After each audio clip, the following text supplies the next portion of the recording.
Hey folks, this is Jake Davis with my 5th of 7 videos this year. You can still play any. Covering the best movies of 2023. I'm just down to 3 more awards, and today I'm going to be talking about Best Director. So let's just get right into it. Number 5, Craig Gillespie for Dumb Money. Dumb Money was a terrifically intelligent, funny, real movie about a very recent kind of awesome thing that happened in the real world. And I love the balance of not just characters, but the fact that so many of these people are on the same path, same arc. They're together. They're a team, but none of them are on screen together, like ever. And it's a great work from the director, Gillespie, who's been on a pretty good role of recent anyway with movies like I, Tonya. 4th place, I'm going to say Alejandro Monteverde for Sound of Freedom, a very powerful and intense motion picture that was, I mean, when you got a movie like that, a movie that handles such a unsettling subject,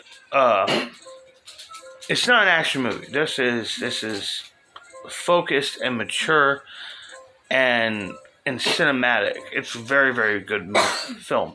Number 3, I'm going to say Emerald Fennell or Green Bean.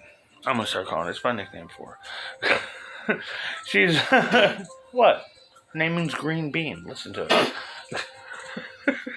My wife gave me a look. Sarah Bear over here. But, I mean, that woman with Saltburn, she was just, promising young woman. She won an Oscar for the script. She got nominated for director. It probably should have won out of what was nominated, even though I thought it was a disappointing movie. At least it came out in theaters and in 2020. She was just, that was child's play. This is a freaking motion picture. Number 2, Martin Scorsese for Killers of the Flower Moon.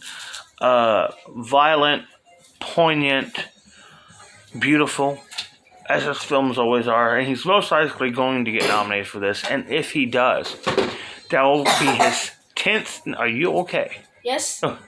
It will be his 10th nomination for Best Director, which would be still have him 2 behind William Wyler's record that has stood for over 6 years, but at least 1 ahead of Spielberg. I had that turned down for a reason. I might get copyrighted by Mario. Turn it down. Turn it down. And my winner is Christopher Nolan for Oppenheimer. There's no way around it. Nolan walked into this movie 20 years plus into his career now. 22 years since his first major release, Memento, and he was just, it was a flex. He wanted to make his most epic of epicness. And like with Dunkirk, he really steps up to show out when it comes to these historical stories. Oppenheimer is something special. It's something definitely worth your time, worth seeing, worth a rewatch or two, and such a huge freaking cast of just movie star after movie star. He's easily my winner. Excuse me. A couple of honorable mentions, not a lot, to be honest. Alexander Payne for The Holdovers, one of my favorite movies of the year. Yorgos Lanthimos for Poor Things did a great job. James Gunn for Guardians of the Galaxy Volume 3 is just so good.